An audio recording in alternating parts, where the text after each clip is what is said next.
Well, Ronnie Glassman, welcome to Heart of the City.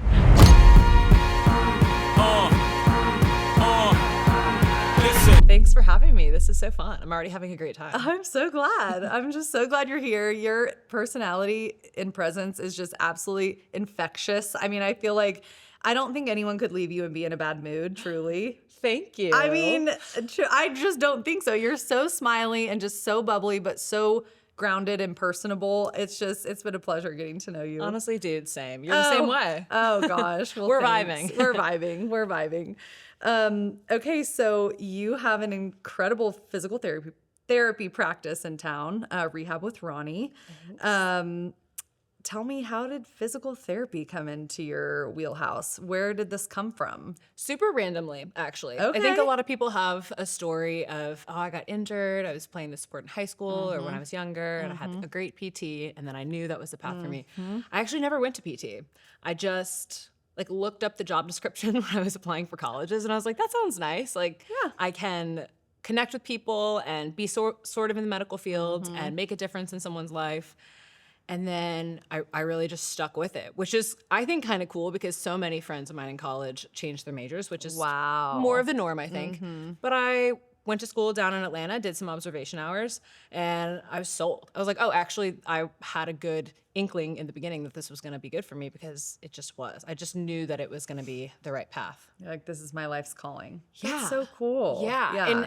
And very fortunate for that because I think even when people get into PT school and start going through the clinical rotations and stuff, they don't know if they've made the right choice. But truly all along, I was like, oh yeah, this is for me. What do you think solidified that for you? I think being in healthcare in general was just something that interested me. But then I knew being a medical doctor or even going further and trying to be a surgeon, which who knows if I have the brains for that, but it very distinctly shortens the time that you get to spend with the patient. And I was really drawn to the fact that in PT, especially in a setting like mine where it's cash-based, you can spend an hour with a patient and really hear them Totally. and then make a tangible difference in their lives. And that I was just drawn to that. I was like, even if it's on the micro scale, I can go to work every day and put a smile on somebody's face, you know? And that you do. And that I do. So did you work for a number of clinics before opening your own practice? I worked for one clinic for almost 2 years Okay. before going off on my own. And it was sort of an unexpected story. I was just treating people at a gym and at my house while working full time and just kind of doing this side business. But then when my company that I was working for caught wind of it, they were like, actually, you have to make a choice. So then I decided to go off on my own. Yeah, it was a little premature. I actually wasn't planning on going off on my own as quickly as I did, but I was sort of like at a crossroads and just had to make the leap. Was it scary? No. No. I love that. I mean, yes, but maybe in moments it was scary. I think I had such a good support system, and my husband had been rooting for me since the beginning to go ahead and do this thing. You know, Adam, he's such a good guy. Such a cheerleader for sure. Yeah. And he made it a very soft landing. That's I so was like, sweet. He was like, we can do this. We can make it work. This is a good choice. So I don't know. Maybe if I were to rewind 2 years ago, I'd say, oh yeah, I'm terrified. Yeah. But it's hard to say in retrospect. I'm like, oh, it was great. And it was always Chattanooga? Was that always the landing place for you guys? Yeah. I mean, I moved up here while I was still in school. Okay. And he was working a job. And coming from Atlanta, I definitely thought I would end up back in Atlanta. Yeah. That's my city. But then being here for a couple of months and then finishing up my clinical rotations and seeing the city, I just loved the heart of the city. Yeah. Hey, girl. Yeah. Like that? I know. It's so true. Yeah. But that's what draws a lot of people. There is a lot of heart here, and it's a special place. Yeah. Exactly. It truly is, and it's more livable, I think, than a big city. And I just feel honestly, the community. Yeah. It's just there. And that's something I'd never had. Even growing up in the suburbs of Atlanta, like Cumming, Georgia, Forsyth County is huge. I guess it's a small town, but it's a ton of people. So I never felt as connected as I do here. Yeah. Oh man, that's so cool. It is. I love it. Okay. I feel like people have a kind of a complicated relationship with their bodies and just in general, knowing their body and, when to push themselves really hard, when to pull back, things. It's like, why do you think there's kind of this unawareness about ourselves and our bodies. Like, do you find that a lot with your patients? Yes, I think so. I mean, if I'm looking at it through the PT lens, people can be really active and still not have any idea what's actually going on in their body or how to properly execute a movement or a lift or whatever that be. I think some of it can come from maybe just lack of education or lack of experience, pushing too much too soon.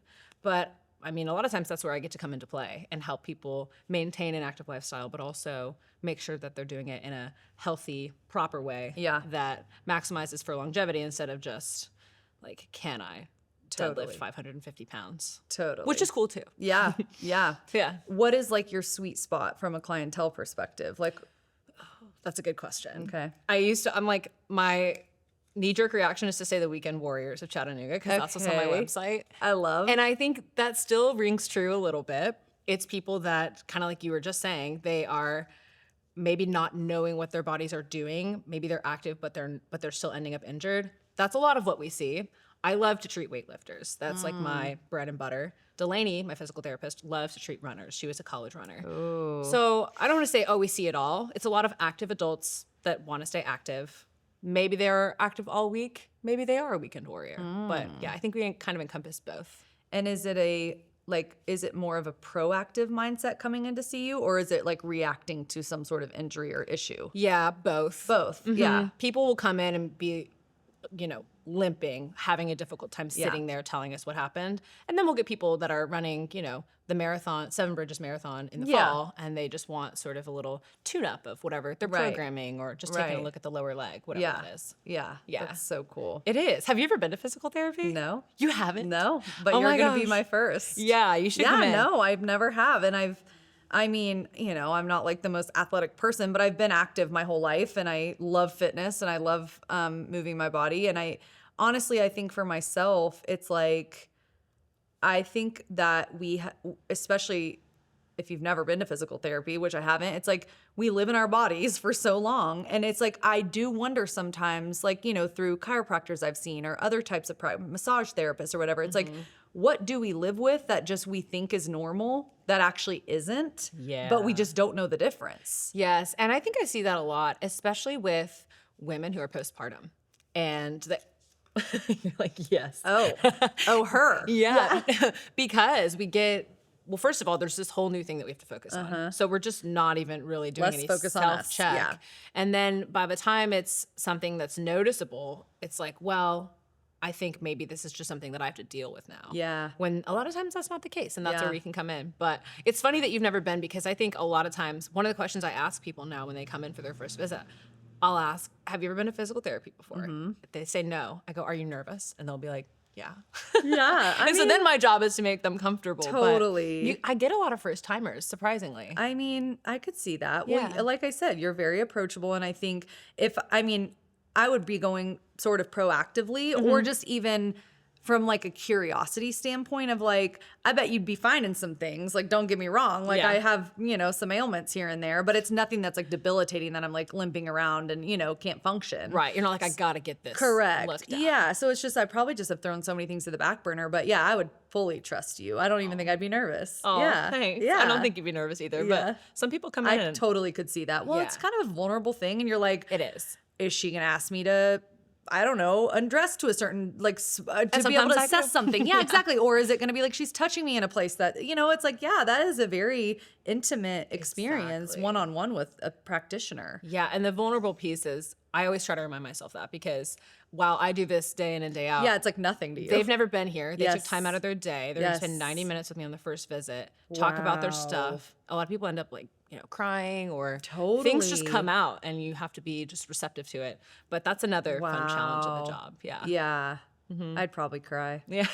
I cried in Sometimes my first... I'm crying too. Yeah, right. It's just like a cry fest. Yeah. Oh my gosh. Okay, so let's talk about the people that come in with the aches and pains, and the healing process is not always fast. How do you kind of keep the morale up, or like how is that sometimes like a mental and emotional game you're having to play? Not even a game, but like just kind of a strategy there to like keep people motivated and feeling positive about their journey. I think in the case where I'm trying to talk somebody off a ledge or even just inform, I like to come from the viewpoint of the knowledge is power for me and for you. So while maybe you come in, I'll give a good example. Someone came in yesterday. I actually just talked about this on my Instagram story. She came in with back pain that she'd been dealing with for 4 to 6 years. Oh my God. Last week for the first time, met her. We did a couple of things, spent my normal time I would with the initial evaluation, sent her home with a couple of things to do, saw her yesterday. It's been a week since I've seen her.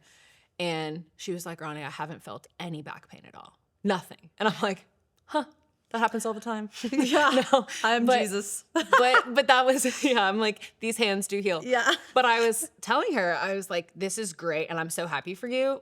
But we actually have to reel it back a little bit because it's nothing that we did is going to make a There's no way. lasting impact. Yeah. Right. You're feeling all of the good analgesic effects of whatever we did and it lasted for a long time and that's good. And there's a good chance that you're going to continue feeling better, but we still have to build tissue capacity. We still have to make sure that you are prepped for whatever life throws at you, load wise, range of motion wise. And so that's pretty much a long-winded way to say that I just have to talk them through what I'm thinking clinically is going on and then how long I actually think that this is going to take. So because true. sometimes it is shorter. And sometimes I'm like, hey, this hip thing's been bothering you for a year. Yeah. Let's give it some time. Let's spread out these visits and let's make sure we're actually giving the body Yeah. the appropriate amount of input to be able to Yeah. respond and make a true change. So Yeah. education is key. For sure. Yeah. Have you ever come up against a situation where you kind of had like used all your tricks in the arsenal and you were like, I'm hitting a wall, like I don't really know yeah. what to do here? For sure. What happens? Like, Yeah, it's more than you have to think. And I think about this even on day one.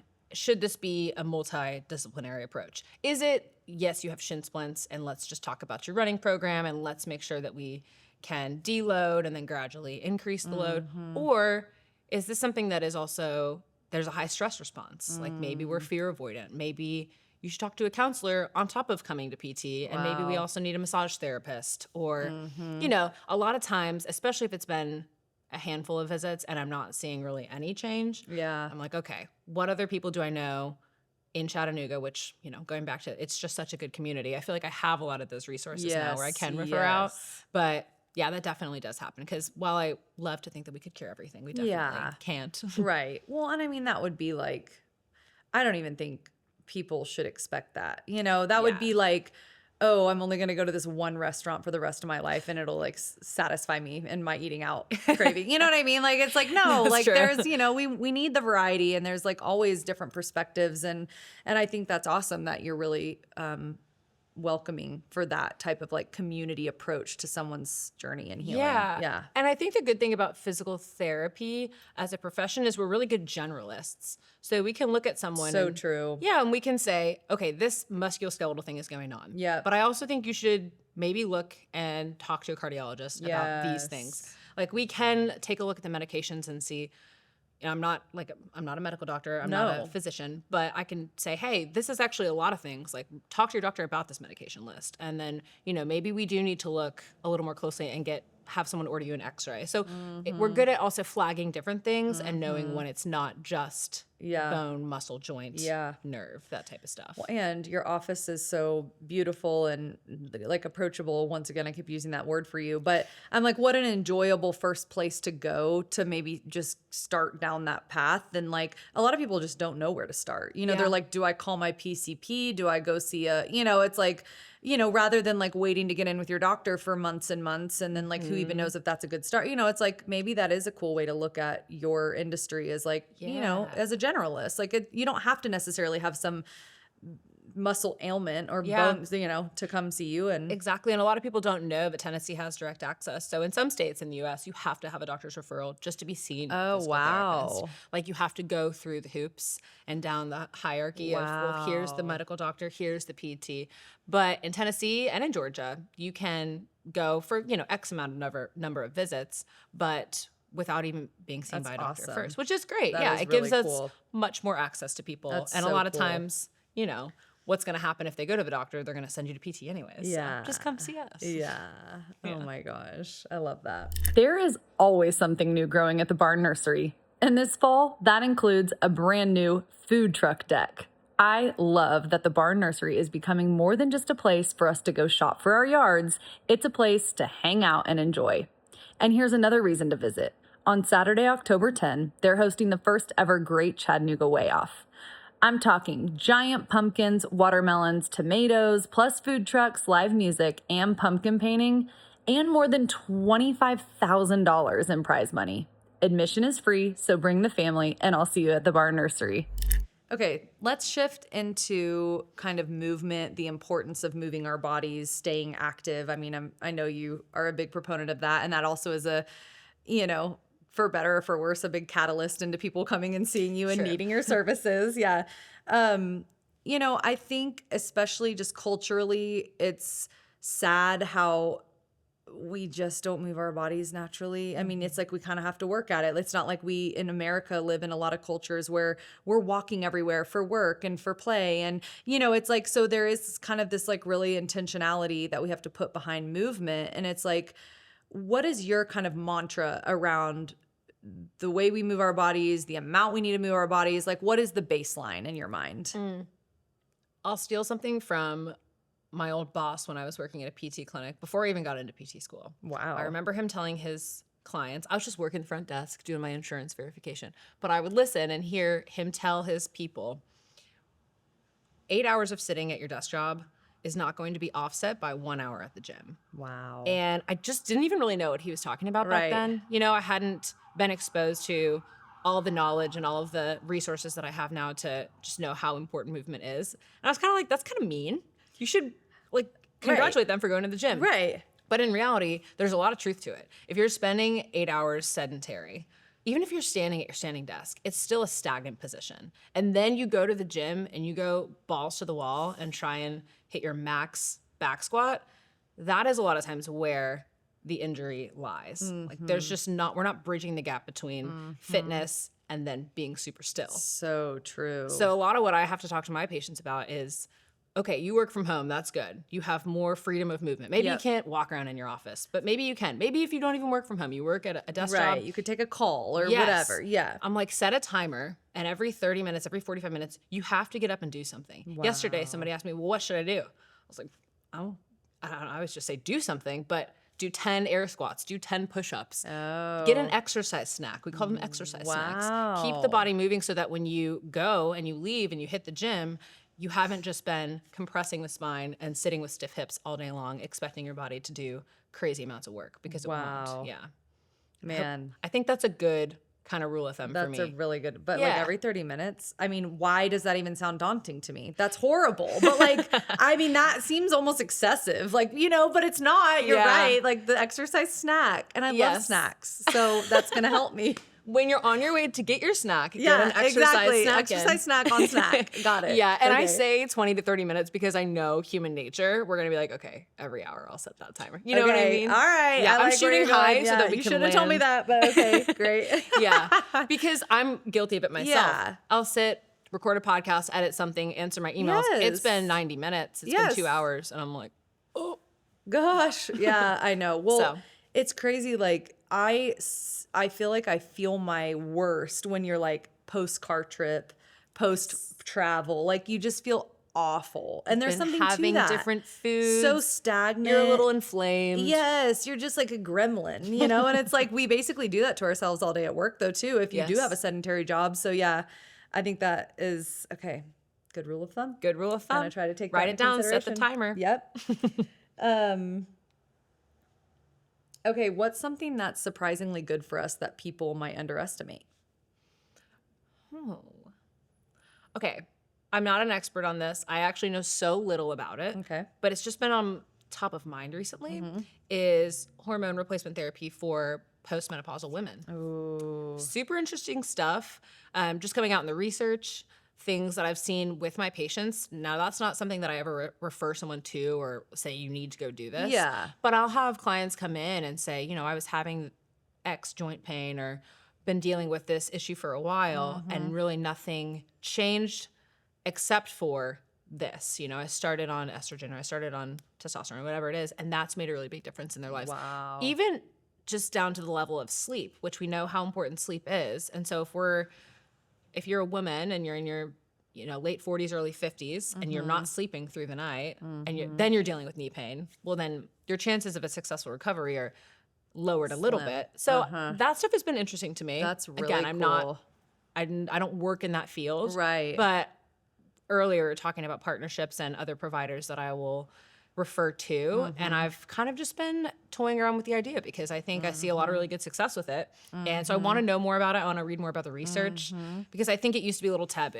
It's like, Right. oh, hormones, like that's so Yeah. bad for you. But and if you're you're- young, yes. But if you're older, Yes. I think there's some good Yeah. impact.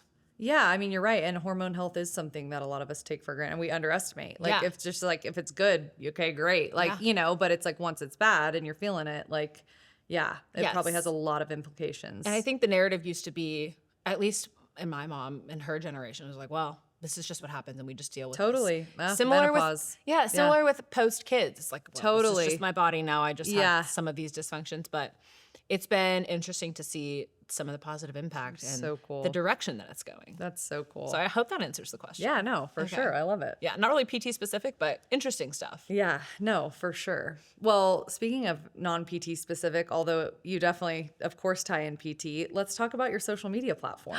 Let's. That's a huge part of your life. My Yeah. gosh. I mean, and you crush it, first of all. thank You're you. huge, second of all. I mean, honestly, it's like really cool. Okay, so like, have you always been drawn to social media? Did it just come really naturally to you? You've just kind of grown up and evolved with it? Like, talk to me about your journey with Instagram, I guess, specifically. Yeah. I don't think I ever foresaw a future doing any type of content creation, but things change quick online. Yeah. So once I saw that it was getting traction, then I was realizing how much was possible potentially with that. Right. I started the account when I started my first job out of PT school. So this is 2022, and it's my husband's idea. He's like, Of course it was. shout out. Adam. And he was just telling me that it could be beneficial in the future. Who knows? Yeah. Who knows what could happen with this account? Maybe you don't work for them anymore. Maybe you work for yourself and you're going to want an account. So true. Yes, he saw the future. So I was just making exercise videos and it was not doing well. And for a year and a half, nobody saw my stuff except my mom and, Yeah. my siblings. And But you stuck with it. Yeah. I mean, I was so cringe. I would make the videos on the Rehab with Ronnie account and then repost them on my personal account and say, oh my gosh, this is the coolest Instagram account I've ever seen. Like, Oh I was so embarrassing. gosh. But whatever. That is amazing. I think that could tie in nicely to, I think I have been good from the beginning at just being myself online. Totally. I'm You're just not like, I taking don't yourself too care. seriously. Yes. I'm obviously I'm joking about this new account that I found and I'm just being so embarrassing, but also nobody cares. No one cares. So I think coming at it with that take has been nice and helpful. Yeah. Because I think people like to see some level of genuineness. Totally. Yeah. Yeah. When it comes to content creation, but I just like doing it. And it started to kind of take off. And then from there, I've been able to build other facets of the business, which has just been really fun. Okay. What facets? Like user generated content, like doing brand partnerships. I started the Rehab with Ronnie podcast because I was getting so many great connections in the industry. I was like, why don't we just have some fun conversations around this? So great. Yeah, I've taken some really fun trips with some of the brand partnerships that I've done. Oh so my gosh. it's I been love it. amazing. Like I stuff love I your wouldn't have series right now with Adam. Yeah. It's so fun. fixing his injuries. Yes, Yeah. fixing all of his injuries, which sad, just got another one.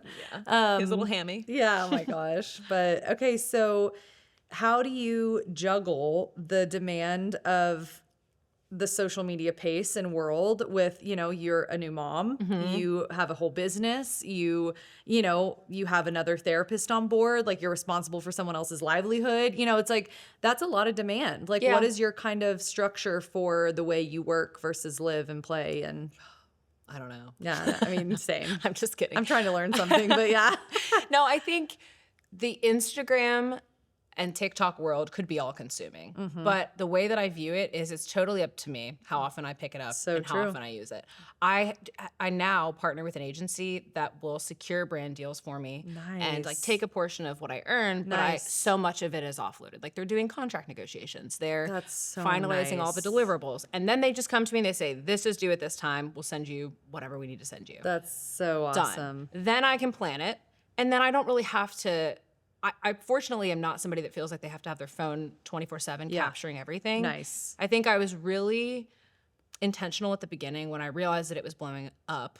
Blowing up is a very strong term. But It was getting big. blowing up. Yeah. I was realizing that there's a lot of different types of content you can put out there. And if you let it infiltrate every aspect of your life, it's going to feel all consuming. Then I'm not going to want to do it anymore. So I true. try to stay in my lane, PT, business ownership, maybe some mom stuff, workouts. Yeah. But then not let it spread into everything else. So true. Yeah. Whoa. So that's helpful. And then you mentioned Delaney and her livelihood. That's probably one of my main focuses right now is obviously, of course, my daughter. But then from the business aspect, I just want to make sure she's loving her job and not feeling burnt out and feeling like it's a good place for her. Yeah. Because hiring somebody has made so many more opportunities open up, even just in terms of family time I and bet.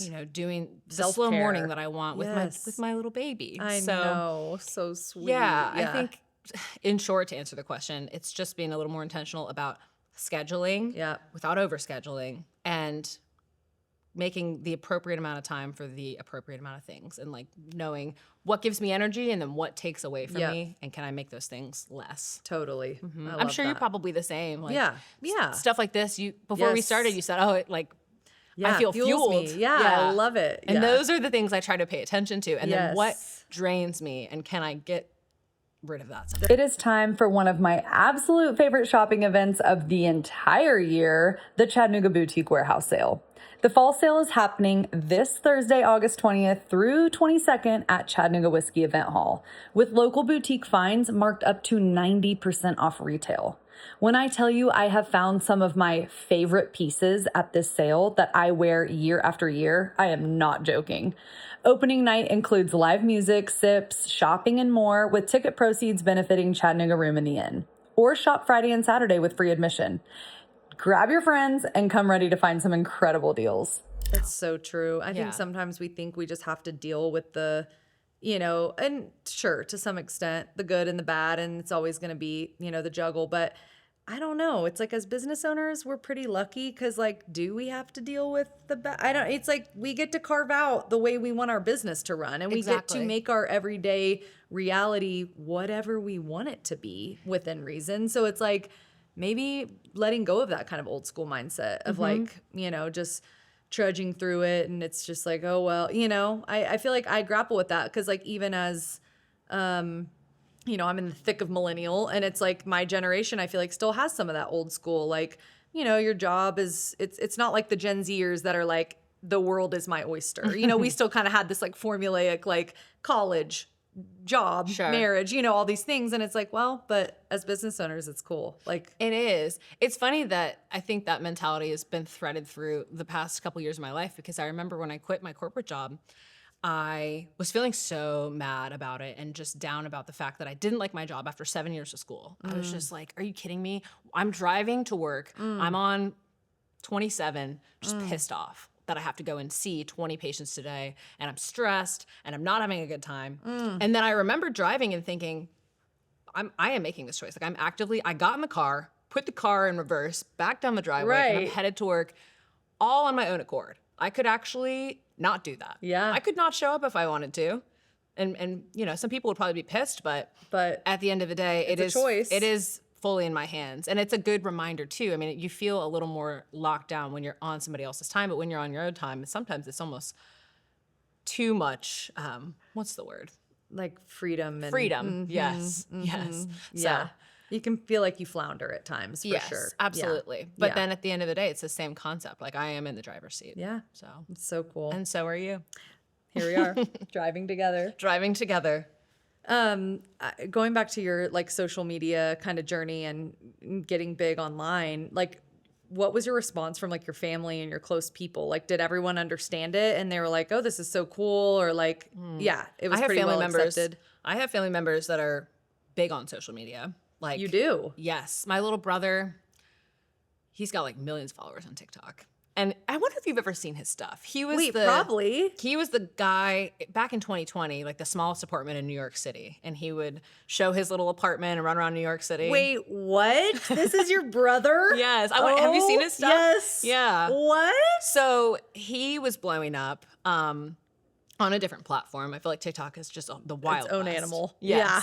And then my sister-in-law, my oldest brother, there's a lot of siblings, I'll say that. Okay. I'm one of 5. Love But it. my oldest brother's wife, she lost her job during COVID, and she also started doing social media full time. So much so that then my brother, her husband, was able to quit his job and get into social media full time. So now it's almost like a family affair. Oh yeah. All that to say, when it started to get more traction, there was so much support. Everybody was excited. Okay, I cool. almost treated them like my mentors. You know, they had done it before Totally. me. And so I would come to them and say, you know, audit my content. What do you think? If I'm trying to go in this direction, what should my content pillars be? All of these Right, different things. right. So it was really great How support. cool. Which is, I know, it That's was so fun. We have one brother left who doesn't really post on social media, and we're like, come on, Jake, you got can do this. it. It's in our blood at Yeah. this point. That is 1 of 5. That's insane. Yeah, because my little sister started doing her fitness stuff, and now she's, I know, Growing. Yeah. She's getting big. she's growing. Wait, I want to follow all of y'all. You should- That's so cool. I'll send you Okay. all the apps Awesome, later. awesome. And then we'll put them out on the story so everyone can follow. That is so cool. I love it. Yeah, it's fun. Oh my gosh. Okay, let's pivot to the Rehab with Ronnie brand and kind of, okay, so it was like sideswipe, you just kind of have to quit your job and start doing your own thing. It wasn't like you sat around for a year or two and like had a business plan and started really dreaming. It was like bam. Bam. So how did you build a brand that people can trust? Like, what did you do? Were you blacked out? Like, do you even remember? I mean, Were you blacked out? I think I'm still blacking out. yeah, No. here we are, blacked out. Oh, that's a good question. Looking back, had no idea what a brand was. Didn't even pick out colors. You're like, I'm open. I You're showed on up the at the street. gym. I got that little gym space, and I was like, "You guys want to come see me?" Oh my gosh. They're like, what do you do? Yeah, nobody knew who I was, and that was also empowering because nobody knew who I was. So I was like, "Well, I could." There's a lot of room for growth I here. can fail. I can grow. Yes, Yeah, that's I I love had that. somewhat of an idea of what I wanted the business to be, even though my plan was to work at this company until the end of the summer and then go part-time and then build my caseload and have this nice Transition. yeah, best of 2 worlds. No, so I full stop quit. Had one person on my schedule the first week, and I was just mortified. But I think social media really helped because bet. when I quit my job, I had 500 followers on Instagram. Like no one was following me, but I was documenting the journey and being really open and honest about it. And even 500 people's eyes. And Yeah. if you just get a couple people really engaged and plugged in, I Exactly. mean, yeah, your clients start to build. People's yes. Yeah. On top of that, I mean, I was inside of Authasy personal training, Yeah. which was really great to have eyes on me in that way. Otherwise, if I Totally. was in my own brick and mortar solo space, I would have been out there on the street corner waving my sign. Right. Someone please come see me. Yeah. So being able to get integrated into a gym space in that way was great. But on the brand side of things, I still don't ever really know how to answer that question. People will Wow. come to me and say, I'm starting my own PT practice. I'm leaving the corporate Wow. world. So inspired by you. How do I build my brand? And I'm like, that's a really good question. I don't know. Wow. Just be yourself? Yeah, That's be so yourself. tacky. Like, be no, yourself. but I think, I mean, everything you've said really, I feel like circles back to that. And Yeah. I feel that so much. And I haven't even been to see you as like a patient, you know? And Mm-hmm. it's like, your brand is so authentic. You also named your brand after yourself. Which is like, How do you feel not about good. that? No, I don't think it's bad. I think that there's probably maybe a layer of pressure. Like, Yeah. it's definitely you. It's me. Yeah. I'm in there. Yeah. We love alliteration. Rehab with Ronnie. It works. Yeah, you couldn't deny it. It literally just started as an Instagram handle. Yeah. And then I was like, well, I'll make that the LLC name. And I guess that'll be my PT business name. And then Yeah. it's just snowballed. So now I feel like I can't go back. Yeah, you So can't. honestly, for anybody listening, thinking about it, probably don't put your name in the business. Yeah. It's catchy, but it does kind of, I feel like it limits me in some ways. In some ways, maybe. But yeah, I think be yourself and then also know yourself. Because if you are going off on your own, like I was, and you don't really know the direction you want to go in, or you don't feel confident in what you're capable of doing, then I feel like you could fall into the pressures of whatever people around you want you to do. Yeah. But if you know yourself super well, and then you can express it just fine, then the brand will probably build itself. Yeah, Yeah. that's so true. Yeah. Man, I love that. Like, you didn't even have colors. You didn't No even have a colors. logo. You didn't even have, like, yeah. You were just I like, mean- it was just me. I made my logo on brandcrowd.com for like $7. Wait, Middle I've of the never night. even I was heard like, of oh my God, such I a need a thing. brand or logo. Google's need a brand. Yeah, it was. Ooh. And I think honestly, the tools at people's disposal these days, everything with Claude and ChatGPT, Gosh. you could get a You nice have no excuse. brand in Yeah. like 30 minutes. Literally. That wasn't me. Yeah. Oh my gosh. We didn't have that. No, No. Maybe I'll rebrand and I'll make it like really reflect me. But No, I think it's great. cool. I do. I think Thank it's you. great. Okay, so you talked a little bit about maybe some of the limitations. Like what are your dreams? What are your goals right now, like in your seat? I mean, I know you, of course, are in an amazing spot with all these different things you juggle, but you're young. So, I mean, what are you thinking? What are you feeling? Is this kind of forever for you? Yeah, I have no idea. No idea. I am Okay. not a like 5-year plan, 10-year Okay. plan. Ask my husband. He's got the got- plan, yeah. right? I love being a physical therapist. I love being a small business owner. The thought of opening multiple locations and managing a lot of other people doesn't really excite me. No. So I just like to err on the side of what's exciting me in this moment. Totally. And then kind of go with that natural instinct versus like feeling that I need to follow a certain path. No. I would love to be the go-to, out of network physical therapy place for people to go to in Chattanooga where they know they're going to get excellent care. Love it. And feel good about themselves, feel like they learned something when they leave and that we're always there for them if, they need us. I love that. And then I love the content side of things and just continuing to have really interesting conversations on the podcast, making fun videos that people can laugh at That's so true. and learn a little something at the Yeah. same time. And then, just being a mom, that's a whole different side of the journey that every single day is different. Yeah. So there's no way to plan for it. I just wherever the wind takes me. I honestly, love Amy. it. I love it, honestly. And that's so refreshing because I think people get so overwhelmed by like, okay, I have to do all these steps to be able to like do this thing I've been thinking about. And like, look at Ronnie. She didn't have any steps. No. She didn't have any colors. She didn't have any brand. She didn't have a 5-year plan. She didn't have it's like you just did it. You knew what you loved and you knew that you were good at it and you really wanted to take care of people. And it's just like that comes through in all your different channels and all your different avenues. Yeah. And I think you could look from the outside looking in and be like, oh, well, that just worked out really well for her. And Of course. lucky her. Things Yeah. just happened to her. Maybe. Like, I think you could get lucky, but what's the phrase? Luck is when preparation meets opportunity. And I think a lot of times, if you just view maybe things that are challenges in that moment as opportunities, like this is going to probably bode well for me in the future. So if I true. work really, really hard and be prepared and then take that opportunity, it's going to feel like maybe it wasn't too much work, but if you really look on the back end of everything that you did to get there, Yeah. you worked really hard to get there. Yeah. So, yeah, I think people can get into the analysis paralysis where everything has to be perfectly Totally. stepped before they take the jump. Totally. But at some point, you just gotta. Analysis paralysis. I Yeah. like it. Isn't that a fun The one? Anti. Yes, I love that. You can take that. Yeah, okay, I will. I have to ask because you just seem so happy of a person. Like, do you get that a lot? You just seem really happy and joyful and just like really positive. Is that pretty natural for you? I think so. Okay. When I was a kid, my mom said she said, "Oh, your energy just fills up the room." It does. But also that's my mom. So I'm Sweet. like, Yeah. okay, mom. Yeah. But she's like that. So I think it's genetic. Genetic. Yeah. So there's not like, I guess my question was going to be like, are there any practices or are there any things that you do on like a consistent basis that fuels your positive energy? See, I don't think so. I think Yeah. I like to be happy. Yeah. I like to be happy. I heard on a podcast recently, if you can be in a bad mood for no reason, why not just be in a good mood for no reason? I love that. Simple as that. Yeah, I'm fully taking that from, I'm pretty sure it's Alex Hormozy said that, but I was like, what a great concept. Yeah. You know, if you can just wake up pissed off and not know why Right. not just wake up and, okay. I'm good. happy. We're good. Yeah, that's so Yeah. sweet. There's so many good things to be grateful for all the time. It's so true. Yeah. And if you are having a bad day or a bad moment, like what does it manifest in you? Like do you like cry? Do you like freak out? Do you like Oh, yeah, that'd be another good question for my husband. I'm like, I'll ask what Adam. am I Yeah. like, Adam? No, I think I am someone who maybe doesn't recognize when the stress is building up until it's too late. And then I'm like crashing combusting? out. Yep. But that doesn't happen too frequently. Yeah. And I think the older I get, the better I am at self-checking and being Yes. okay. Yeah, I feel the blood pressure rising and all the things. Yes. Yeah. And I think when things get really stressful on the micro level, I just try and zoom out and think macro. What am I even doing? Yeah. Actually, none of it matters. It's all going to be Not a fine. big deal. Yeah, everyone's healthy, everyone's alive, everyone's Yes. happy. My like, own in two my legs sphere. are walking. I'm Yes. breathing. Like my Yes. daughter's good. Life is good. So sweet. So sweet.